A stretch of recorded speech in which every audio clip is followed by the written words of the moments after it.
Welcome to Raw Ministry Podcast. This month is February, and we're focusing on connections, like we traditionally do. Connections a lot of times can motivate us or demotivate us. Depends on how we look at it. I remember reading from Viktor Frankl. It's not the things that happen to us; it's how we label those experiences that matter. I feel a lot of times the journey, a lot of people have experienced hard times, and connections are one of those things that can be at the same time a wonderful experience and also a very crushing experience. Today we're going to talk deeper on that, connections, like I said. But before we do, I want to give light to February 4th is World Cancer Day.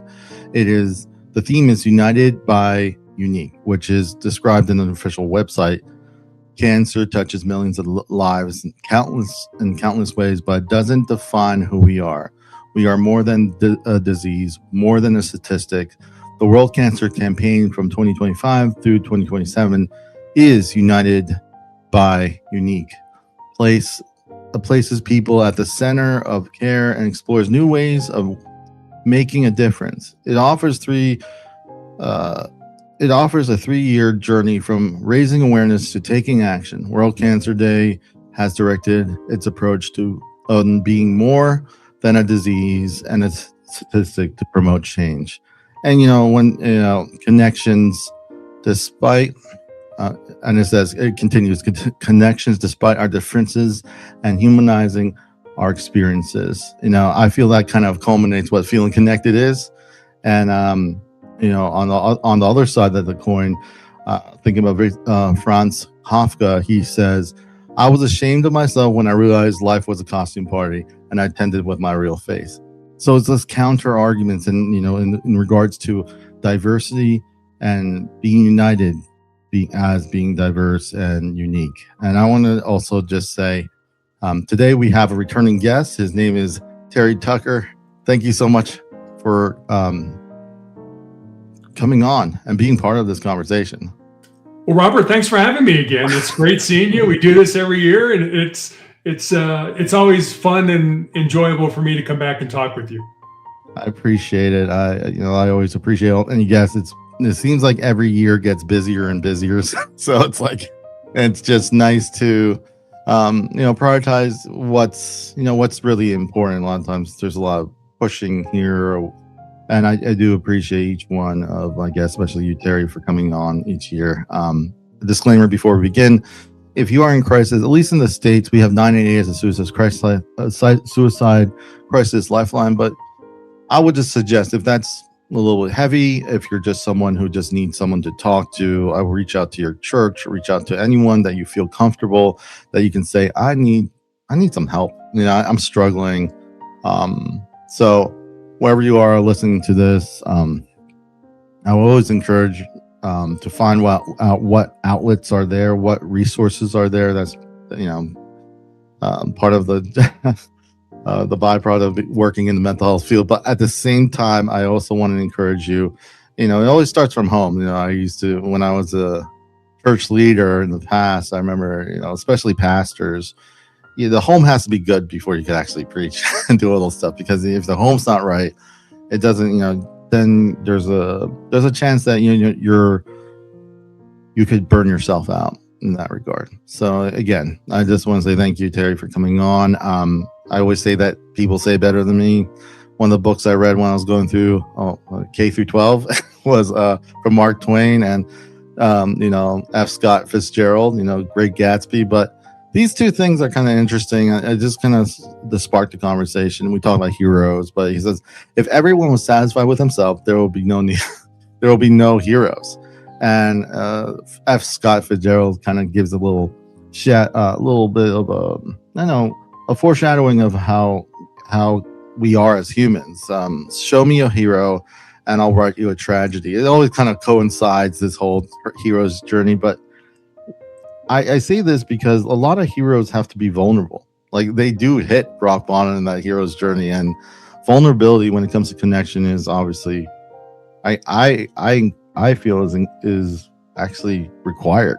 I cannot, like, I could connect with someone on surface level, and we talked about this before, but feeling connected and just performing are two very different things. As Franz Kafka was kind of mentioning, he went there, kind of exposing himself, sharing himself, and then he was disappointed. I could count on my own hand. I can't count on my own two hands how many times that has happened, where I may have been like, want to have a more deeper conversation. Everyone's very like pulled back. Any thoughts? Anything you want to share, Terry, as we begin?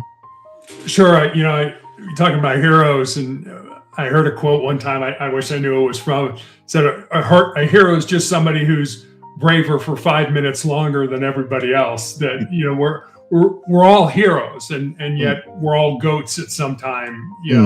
And there's an interesting dichotomy. There's a professor at the University of Chicago, a psychology professor, who does this experiment with his students. And the idea is you go out and get on a bus, and in 3 questions, you go deep with somebody. So you sit down next to somebody, hey, how you doing? Oh, I'm fine. How are you? Question 1. And I'm just making this up. Question 2, what do you do for a living? Oh, I'm a doctor. Question 3, have you always wanted to be a doctor? Now, Robert, it doesn't matter what they say. They could say, no, I grew up on a farm and I wanted to be a veterinarian, but X, Y, and Z occurred in my life. Or my mom was a doctor and died of breast cancer when she was 40, so I'm honoring her memory by being a doctor. Whatever they tell you, they're telling you their why, their purpose, their mission in life. And you're right. Social media lets us stay on the surface. So everything's great, everything's fine, but we need to be vulnerable. We need to tell people the truth. And I think that's incredibly important when you're trying to connect with somebody. People can see through the BS, to be honest with you. And if you're going to BS people, you're not going to connect with them. People want authentic individuals to connect with. And we need that in whether we're battling cancer, whether we're just living our life, whether we're a parent, whether we're a child, whatever it is. I think that connection is incredibly important. And that's really what I want in my life right now. 100 years from now, nobody's going to remember I was even here. And that's okay. But today, I want those deep, meaningful connections with other human beings. I couldn't agree more. I do feel, especially working in the mental health field, you can imagine that it's not so much having the answers, it's just being there with a person. A lot of times, there's not enough resources. I'll be honest. There's not enough anything. And I feel a lot of times we get trapped in maybe even WebMDing or, looking at all this stuff, and we just want certainty where, and you could probably testify, especially when we talk a little bit about your updates, about how uncertain everything is. There's a lot of, but there's things we can do. I remember I was mentioning in the beginning, thinking about how we define and how we label our experiences. Bad things can really happen to us, and I'm not minimizing that. What I am saying is it doesn't, people go through events all the time, and I'm not trying to minimize that, but it's really about how we label. I wanted to get to this one point real quick. Give me a second. Sorry about this. I loved how it was written. It was in regards to Viktor Frankl's book that I read years ago, but I really was inspired. But I like how he broke it down. It says, Frankl realized we do not suffer from what happened to us. We suffer from the meaning we attach to it. So I feel a lot of times, it's not saying if you've gone through trauma, if you've gone through, I've been through trauma, I've gone through trauma therapy, I still continue sometimes to go through it, because I know that works. But it has to be very subjective. You kind of really have to ask yourself, what is the goal, not what does everyone else want the goal for me? And that's where we kind of become invisible and transparent. We kind of become so concerned of how other people see us. And when we're stuck there, where's connection? It's just a performance. It's like when I asked the question, when I was at when I was really struggling, I guess, through my in the past, when I asked myself internally, am I doing better? What I'm really asking is, am I less annoying to my family? Being honest. That was it. Honestly, there was no real certainty if you're being honest when you're in the deep end of it. But looking back, it's funny how much we let go of our own choices. We don't feel like our problems. We try to make our source so small, our situation so small that it doesn't bother anyone. And that's like the opposite of feeling connected in regards. So I just want to mention that of what you said. So anything you want to share or what I said? Yeah, I think you kind of hit the nail on the head. We need to find meaning in our misery. Whatever we're going through. I don't think we suffer in vain, just to suffer for suffer. There's a reason. There's something we're supposed to learn, whether it's from ourselves or from somebody else. And you're right. And I see it when I sit in. I've been battling cancer for almost 14 years now. And when I go for my treatments, I sit in the waiting room, and you can tell the new patients, they kind of have that deer in headlights look. They're scared. They're nervous. The first time, I don't know what's going to go on. And I find if I just wheel over in my wheelchair and say, "Hi, I'm Terry. What's your name?" Now they are seen as a human being. They don't feel like I'm a cancer patient or I'm a number here. And I always tell them, look, I've been coming here for 4.5 years. These are the greatest nurses. They're going to take care of you. Everything's going to be okay. And just that reassurance. And it's a small connection. I may never see that person again, in the entire time that they're being treated. But it's that small connection to let them know that another human being is reaching out person to person. Not cancer patient to cancer patient, not number to number, but just person to person. And we all have that ability. We all have that ability to just say, "Hi, I'm Terry. What's your name?" And that starts that connection. And we don't do that, Robert. We don't do that enough.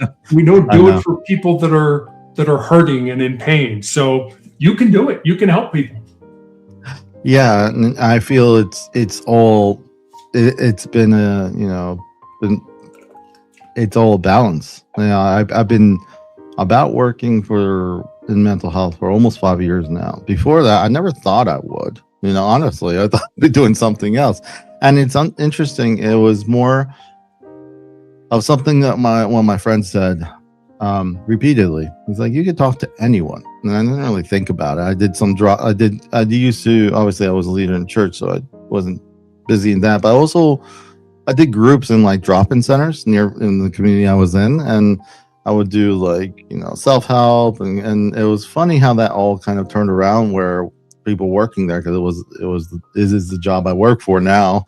They said, "Give me your resume," and I wasn't even looking. I was not even thinking about doing any of this stuff. And it's been a great journey, because I just feel like you're saying, I think about how first I say, this person's a human being first. So I want to know who they are. And one way is asking what their name is. And it's funny how we skip over that step. We just go straight to what's wrong with them. What's wrong with them? What are you feeling? Why are you here? All this stuff. I feel like learning a bit, because at the end of the day, I feel we tend to try to fast track. This whole experience takes time. And I feel people will recognize when you're willing to take that time, and they'll be more responsive, and especially things that are usually incredibly stereotyped. Cancer is stereotyped, even though there's a lot of, maybe I would say, sympathy, but there's more. If you're not in it, you don't know it. If you don't have family members, you're just gonna be like, oh my gosh, he or she has cancer, and you kind of hide, and you have these over it almost feels unnatural if they don't really know you, how they respond to you. Mental health is a little different, but similar in a weird way. It's kind of like, are you okay? No, I'm still Robert. I'm still there's nothing like changed. It's just like I have an illness that I have to be mindful of. I have to take steps, and it's not just one thing. It's not just some broad statistics, because we know statistics, how they are very helpful for reading treatment or getting an idea what may help. But I just what I've seen I don't really appreciate is the diagnosis doesn't define person, especially in mental health. People can start labeling, they stop losing their name. They're like, I'm depression, I'm major depression, I'm bipolar, I'm whatever. No, you're not. You have symptoms similar to that. You may the treatment that may be helpful will be in that criteria, but you're still who you are. It doesn't if that makes sense. And I feel there's a lot of emphasis on that.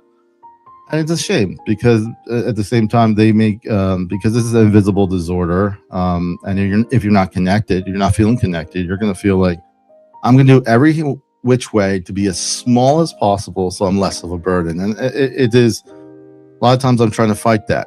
I'm trying to fight that again. I try to encourage them the other way, if that makes sense. Terry. Yeah, it makes total sense. And I felt this during my journey through cancer. I think cancer or any disease or like, what do you say? You label somebody, your depression, your bipolar, your schizophrenia, whatever it is, that's what you're labeled. And those diseases tend to isolate us. And I think they start by isolating us from our friends, then our family. And if it goes on long enough, even from ourselves, from who we are, as a human being. And what does a good therapist do?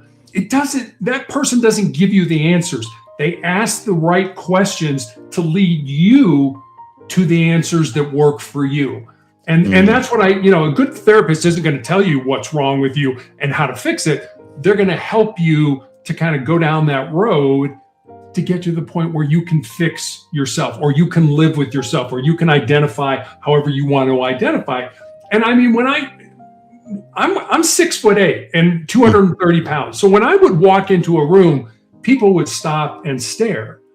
Now I'm in a wheelchair and I don't have a left leg. So when I roll into a room, the same thing happens. People look at you, they turn and they want to look at you. And I feel now, for me, it's incumbent upon me to try to make those people feel at ease. Because I'm at ease with me. I'm like, I don't have a left leg. That's the way it is.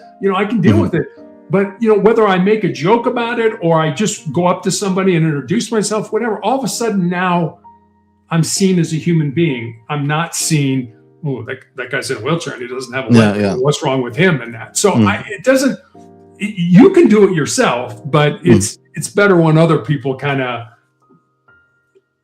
look at you and see you as a human, as opposed to, like I said, a disease or a guy in a wheelchair, a guy without a leg, whatever it ends up being. Yeah, it reminds me of the traditional quality of life where if I sprain my ankle, I don't need a wheelchair.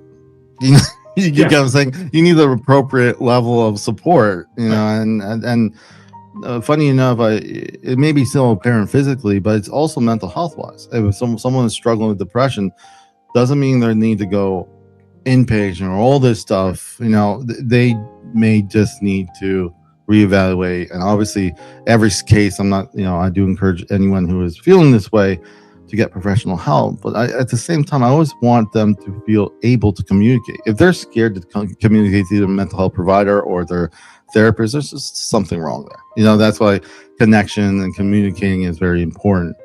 I think Doug Larson, this is a quote I want to bring in, as Doug Larson. It says, "Wisdom is the reward you get for a lifetime of listening when you have preferred to talk." So you kind of restrain yourself. I've learned now to do that. Obviously, it's more effective in the line of work I do. I have to listen. And it's interesting because society thinks of facts. And a lot of those facts are not really always factual. But it's like, I think it was Coretta Scott King, Martha Luther King was not that day was not that long ago. It's not people are not going to remember what you say or what you did, but how you made them feel. So perception is important. It's the fact that the person may feel scared or overwhelmed, even if if you feel that those facts are not really in your perception warranted, still the person feels scared, overwhelmed, and all this stuff. So I feel there's, when we talk about it, it's not like there's two separate truths, but the fact of the matter, if a person feels scared, and we're talking about these kind of things, it can be a matter of life and death, because the person may think that no one will listen to them because no one has. if that makes sense in that regard. So I think we got in regards to how we communicate, we have to remember that we're not just fact machines. It's how those facts really mean. Like, why is this person? I guess I'm not a parent myself, but like my brother has several kids, so it's like they don't all learn the same way. I know this as an uncle. Like literally, I could take a phone away from one and they don't care. They'll just go outside, all that stuff. So you have to understand who is in front of you, and I think it's person to person. That's why I love what you say. It's always about. I feel it's really about connecting who they are, not what they're doing, what's going wrong with them, who they are first.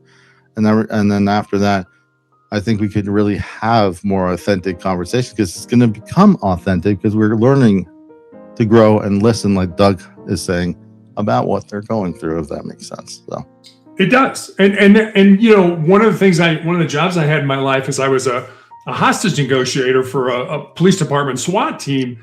And one of the things we were taught was to be curious.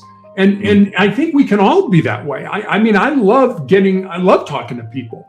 And one of the things when I meet somebody, it's not what do you do for a living? I always ask them, what do you love about what you do? That lets them go anywhere. They can talk about their family. They can talk about their job. They can talk about hobbies, whatever it ends up being.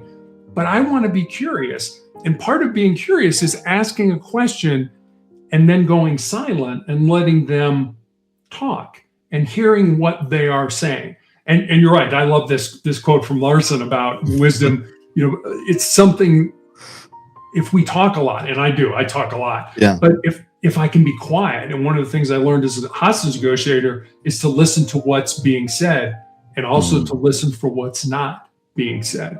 And, of course, when we were negotiating with somebody who was potentially suicidal, we would call it out. Be like, hey Bob, are you thinking of shooting yourself? Are you thinking of harming yourself? We would call it right out, because if we were wrong, you would get the response, no, you idiot, I'm not thinking of doing that. But if they were, we may have just opened a door, like you said, somebody cares. Somebody, I can talk about this. Somebody wants to listen to me, whereas nobody else has wanted to listen to me. So if you've got a suicidal friend or somebody you think might want to harm themselves, you're not going to put that idea in their mind. Call it out. Ask them, because you may open a door that saves their life.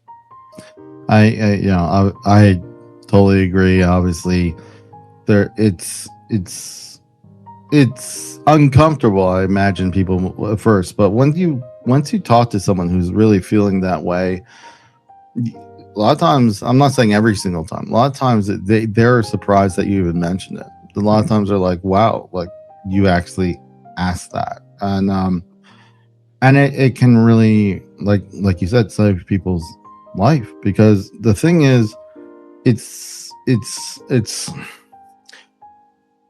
when we think black and white, like facts, like, oh, obviously you have you think tangibly, oh, you have this, you have support, but it's how the person sees it. Now I'm not gonna loosely say that there isn't obviously maybe some mental health issues at the same time, but at the same time, the person is still the person. We're just trying to get the support, whatever that looks like, and I feel a lot of it is not just one thing, and we learned that more. Like, I look at a lot of times, I asked, was church safe for you when you're young?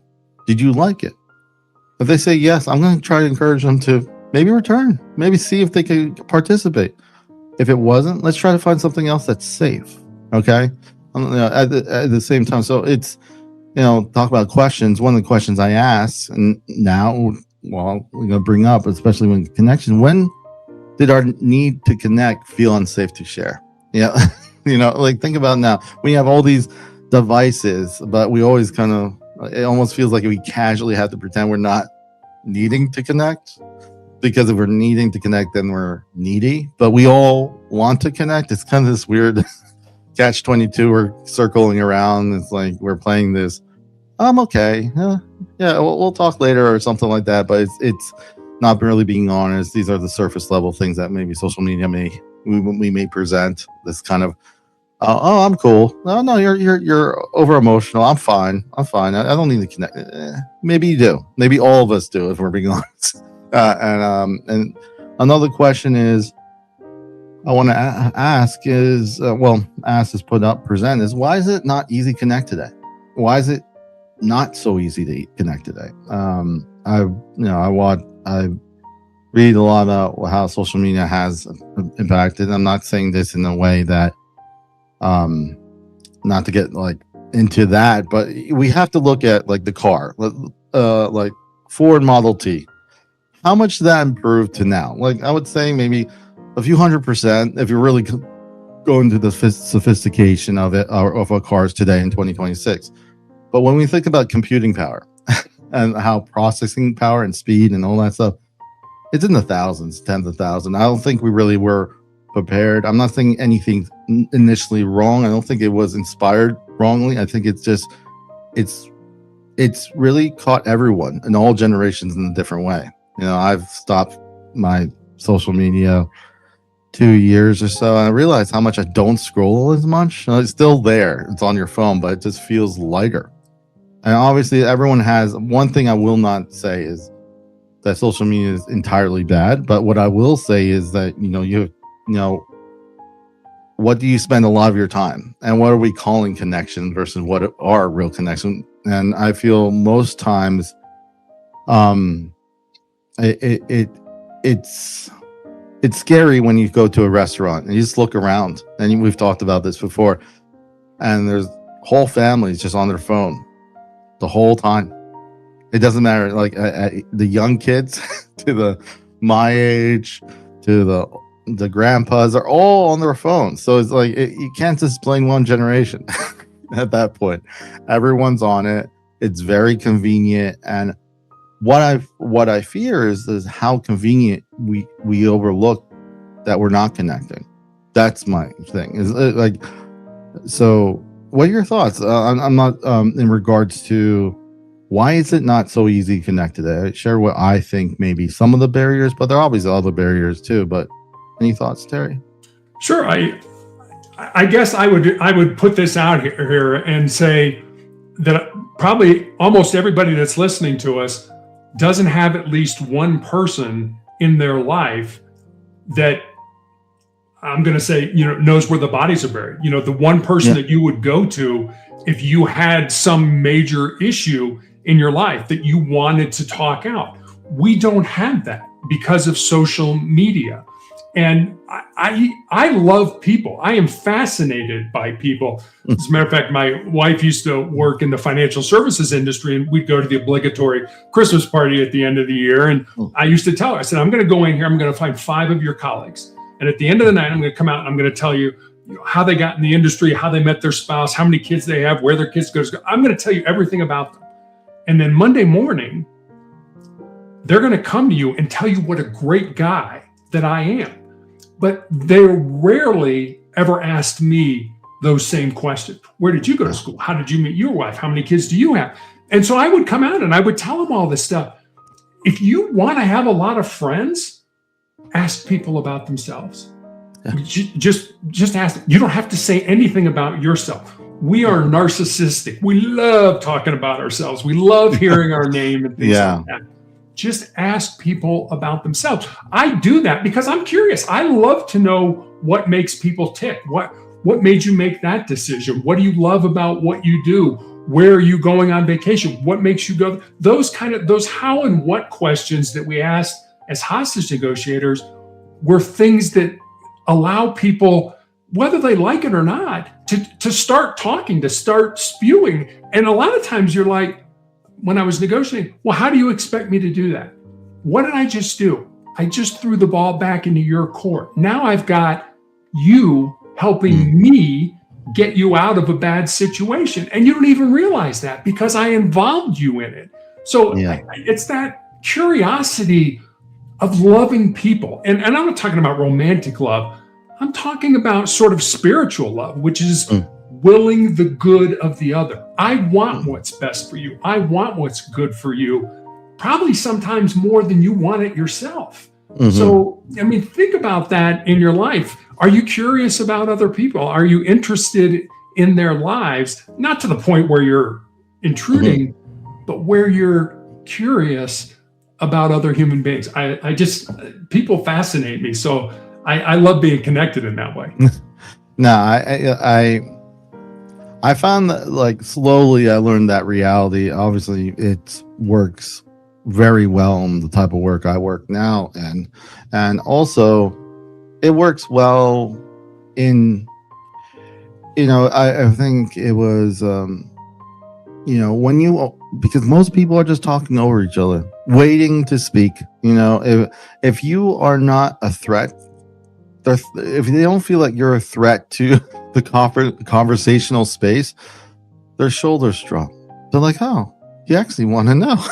I don't have to fight for this conversation. I don't have to fight. And most people find just that gesture being very authentic and very comforting, very easy.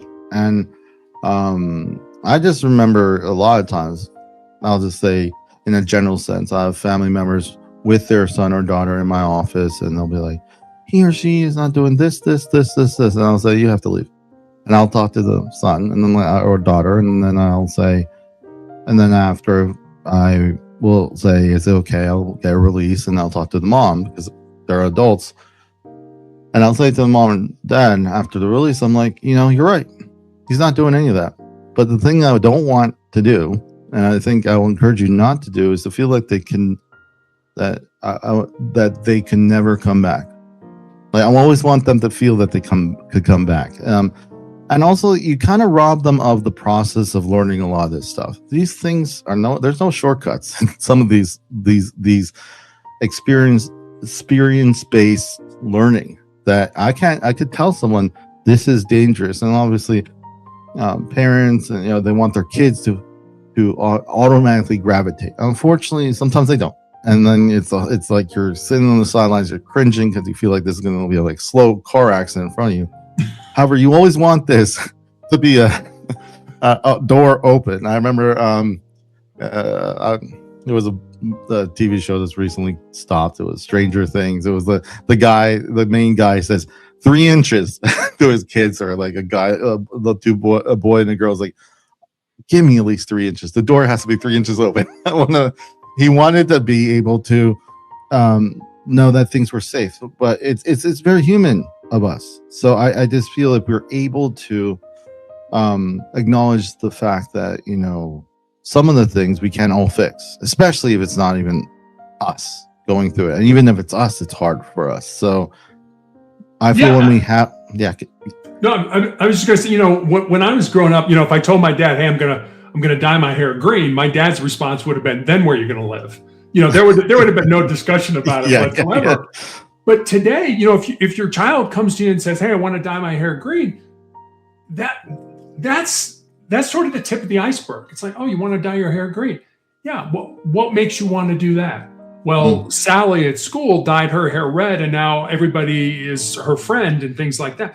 Oh, so it's not really that you want to dye your hair green. It's that you want to have more friends. Oh, yeah, that I want to have more friends. Well, maybe there's another way for you to have more friends that we can talk about other than dyeing your hair green. So it's getting to it's not I want to dye my hair green. It's the underlying situation that the person isn't telling you about. Again, connectivity. Are you connecting? But like I said, my dad wasn't connected. My dad's like, then where are you going to live? There was no ifs, ands, buts about it. Yeah. But today, as a parent, as a teacher, as a therapist, whatever, it's asking that next question. It's asking that what or how question. What makes you want to do that? Now you're getting to the root of why the person wants to do it. It's not I want to dye my hair. I would just want to be more popular. I want to have more friends. Oh, okay. We can talk about that. So it's just a different way of going about it. It's having the time and the interest to delve a little deeper with those people that you are supposedly connected with. Yeah, and I feel, unfortunately, times have changed. Like, things have speed up. I cannot, for me, I think it's a little bit premature for even me being, I'm on the line of Gen Xer and millennials, so I'm in that line. But I cannot be like, oh, these Gen Zs. It's a different world. I didn't was born and had a tablet when I was in pre-K. Like, I didn't have all the noise. The noise is real. So I feel what I also, if we shut people out, if we go the traditional way, we say, what happens is that closeness feels unsafe. Closeness feels unsafe. And then it's weird because we have social media, which is, I would say, most times superficial, on the surface. I need to show the best part of myself, and everyone's trying to do the same thing. So you have no one listening. Funny enough. So no one's listening.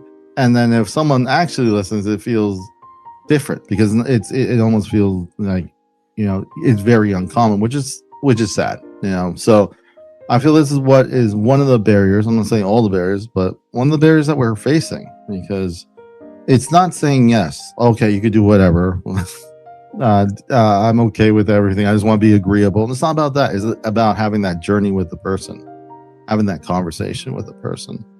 One last quote before we get into updating what you're doing. It's just Mark Twain to wrap. Man cannot be comfortable without his own approval.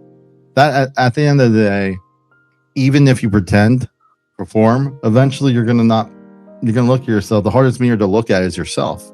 If you're kind of not, there's this one, what is it? You see this a lot with veterans coming back from the war. They may have a moral code. I never want to do harm. And they go over there and they, obviously they harm people, they kill people. And if they're the ones left behind, they have that survivor's guilt and they have that moral dilemma. They feel like they broke their moral code. So it is more complex. And that takes years of, therapy and support. It's real in the sense that it's real that most people who don't go in the military will not experience, but you can still experience trauma in different ways. But the point is, if externally validate, if our only validation is external, then we're dependent on everyone else and not ourselves. We're never really happy with ourselves, but we mask it with everything else. We consume social media. We consume anything that makes us feel okay for today. And I think that's the concerning thing when it comes to feeling connected. But we're going to pause here and give you a little bit of time to share what's been going on, updating, people, those who have listened to you before on this podcast, just anything you want to share. The floor is yours. Sure. Thank you. So for the last 14 years, I've been battling a rare form of cancer. And in 2012, I was told that more than likely I would be dead in 2 years. And so I had to figure out how to take a death sentence and turn it into a life sentence. And just this past fall, I have had a very new procedure. I was probably the 12th person at my hospital to actually go through this procedure for solid tumor cancer, where the doctors took out a tumor from my stump. I had my leg amputated in 2020, sent it off to a lab, and grew billions of my T cells. Then when they had done that, they put me in the hospital. I underwent 10 days of high-dose chemotherapy to depress my immune system. And then I was given those billions of T cells, which were programmed already to fight my cancer. And it was amazing. The tumors that I had in my body either went away or started to shrink. I still have cancer in certain places, but these T cells are doing an amazing job of basically taking care of my cancer. Because I was like, hey, why don't you just cut off the rest of my leg? And they're like, no, it would be better to try to use your own immune system to either cure you or to keep these tumors stable. So I've just gone through that. I mean, it was a very difficult procedure. I lost my hair. I lost 30 pounds. I was very anemic. They take you to death's doorstep and then they kind of bring you back, but they use your own cells that are programmed to kill your cancer. So it's an amazing thing that 14 years ago wasn't even on the horizon. So I've been very blessed, very lucky to have gone through this, and hopefully T cells will keep making me keep those cancer cells at bay. So I'm doing that. And I also published a new book, my second book, called 4 Truths and a Lie. Came out in September, right before I had this procedure. Thank you. You put it up on the screen. I appreciate that. And it was something that it was a labor of love. I wrote a first book back in 2020 after I had my leg amputated. And this was a second book. The first book was about success. This book was about another word that started with S, and that was significance. Success is what we do for ourselves. Significance is what we do for other people. Don't get me wrong. I think you can be both. You can be successful and significant. But as soon as I published the first one, I kind of knew there was a second one in the works. And this one finally came out. So I'm very proud of it. And you can get it anywhere. You can get a book online. So that's what's going on with me, Robert. Thank you so much. And it's encouraging news. I know that each year, I always love you coming on this month. Also, just granted, we're focused on connecting and feeling connected, but it's World Cancer Day on February 4th, and I just am inspired by what you're doing and continue doing. And it's a lot of times in the past, we get lectured of how to be a good or whatever. But the best approach is just living well, and then seeing people, and have them ask the question, like, why do you do what you do? How do you keep going? And those that goes with connecting. It's better than me saying you should do this, you should do that. Like, I don't know you. Like, I feel it skips too many steps. We have to learn to connect, relate. And when someone feels connected, they do very, very much open up. And I do appreciate what you're doing. I do encourage those who are listening to check out the book. And again, thank you so much for doing what you're doing. Obviously, when I first started on my side, I just remember working in where I'm working now. I remember I was doing podcasts before. I had more time. I'm like, oh my goodness, I'm going to need to slow down. Not at all. I've been like, I feel like I'm doing more than I ever did before. Like, I do this. I have a gaming channel because I like the whole video, audio, art thing. And I feel that I embrace that rest is different. Like, I physically have rest, but instead of just consuming what the world gives us, I try to create something. And sometimes it's this, which is wonderful. I love this platform where I can have people come on and share their stories and their insight. But I also just love the idea of when we're more creative people, we find more creative ways to solve problems. Honestly, when we consume everything, I feel that's where I have a problem. In the sense that we lose ourselves in it all. So I like whenever I think of coping skills or the best coping skills, I always try to encourage my clients to do something creative. Like, if they're artistic or something, it's more intrinsically, it's sometimes very cathartic to kind of work through whatever you're going through. And again, I appreciate, and I'm gonna be praying for you. I'll just say that, and you and your family. Thank you. Moving forward, I just want to say, as we wrap up about connections, I do want to share this one quote. I thought it was interesting. It was from Rick May. He says, "Conversation isn't about proving a point. True conversation is about going on a journey with the people you are speaking with." Honestly, I learned more and more, because I feel like you learn this in humbling times, at least for me. Being a leader in church, and I know some people read the Bible longer than I was alive. So I'm up there kind of, either doing, some sort of class or something like that. I learned humility, and what I learned about it is listen. We're human. Some people may have,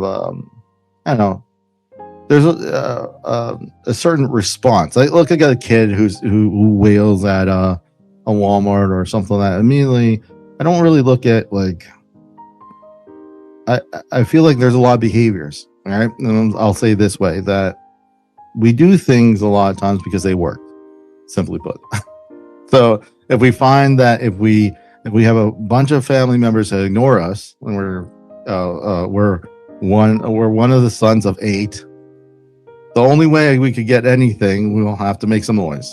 So sometimes, unfortunately, we learn a habit of I rather disrupt so I could get something, or nothing will be given to me. I would say that in most things, when it comes to our connections and how we converse with each other, we are shaped by the experiences we had. Like how when, like the question I said before, when did closeness feel unsafe? Like a lot of times we may not say that for everything, but different levels of connection, whether it's relational or friendship or familial, there may be a point where you felt unsafe, and if you don't walk yourself through that journey, or if you feel like there's more barriers and you may need additional help, you're going to get stuck, and you may get stuck, I would say, because I don't want to presume, but I just feel some of these things are not really talked about, and not really discussed, because it's like, okay, pull yourself on the bootstraps, you got this, that kind of thing. But we're more complex. I'll say this: I could be a nice person, and also I could be greedy. I could be it's not just one. It's kind of like I'd be kind and a jerk. Could be funny and manipulative. They don't just stand alone. I'm not like, okay, here's my emotion today at this moment. We're complex people. I think I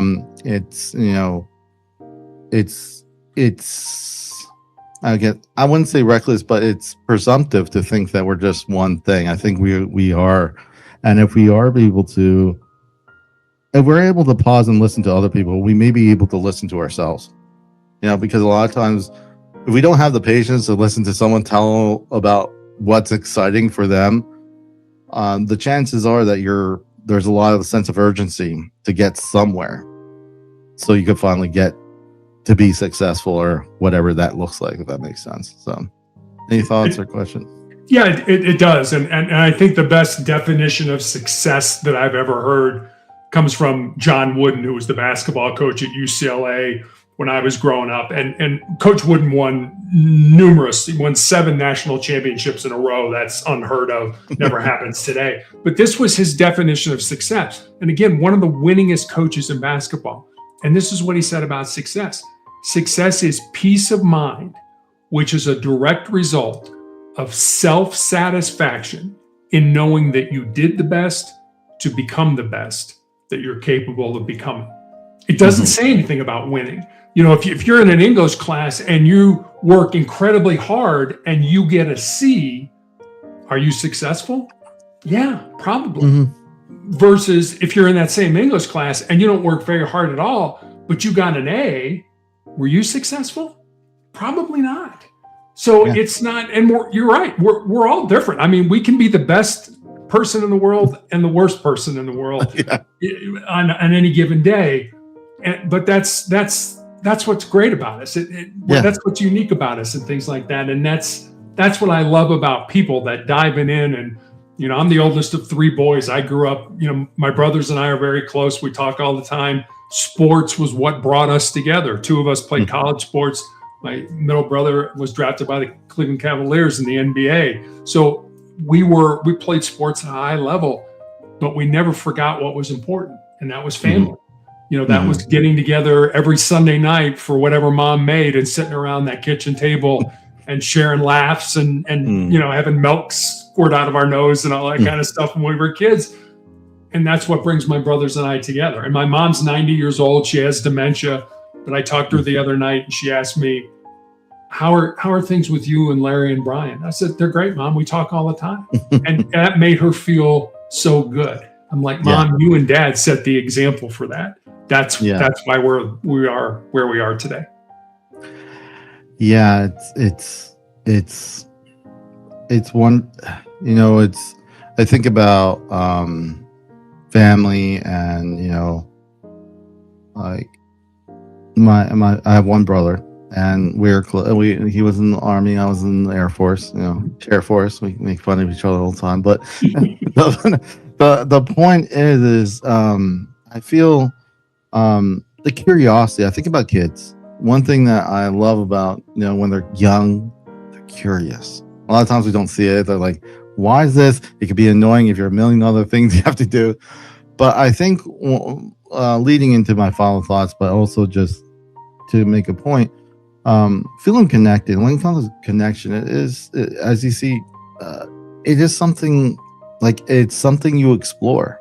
It's something you kind of, and I feel a lot of times, unfortunately, when we get older, we feel that we can't be curious. I think curiosity is one things that could be a good catalyst to connections. If you are curious, you're going to ask more questions. If you're frightened and you're just towing the line and you're just trying to make sure that you don't say anything wrong, you're not going to connect. It's like the math doesn't math. If I don't feel safe, I'm not going to want to connect. If I feel that everything I say, if I feel I have to fight over every conversation to be heard, if I feel all this stuff, it's not that you are antisocial. It's just you haven't found a safe connection, possibly. And I think the last quote for this conference is, perhaps the secret of living well is not having all the answers, but pursuing an answerable question with good company. I remember during 9/11, I was in the Air Force. We had tons of work to do, and we were just swamped. And it's not that. It was also bittersweet, because I also met some of the most dedicated people working on that front line, getting things out. And I remember all walks of life. If I saw them out on the street, I probably wouldn't even say hi to them back then.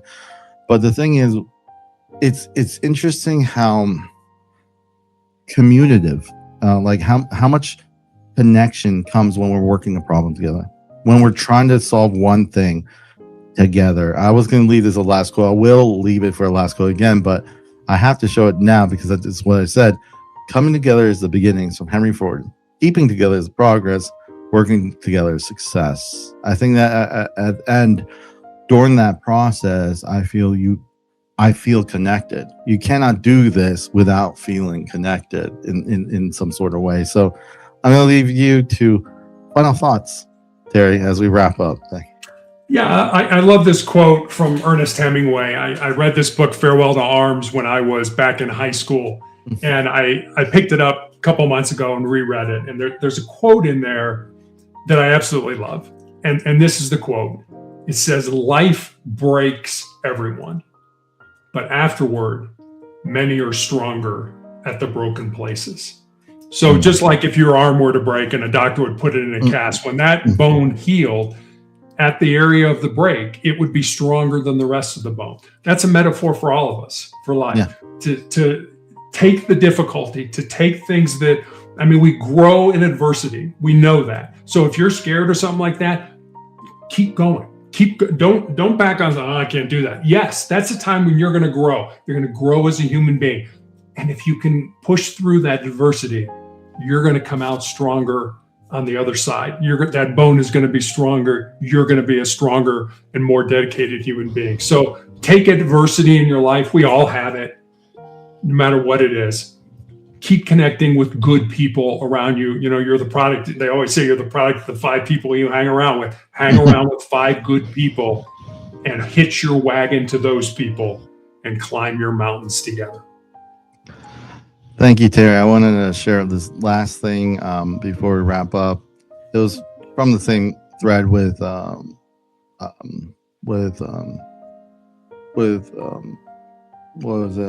Man Finding Meaning, Viktor Frankl. It says, the code transforms pain to purpose, fear to clarity, setbacks to direction, chaos to responsibility, loss to identity, suffering to strength.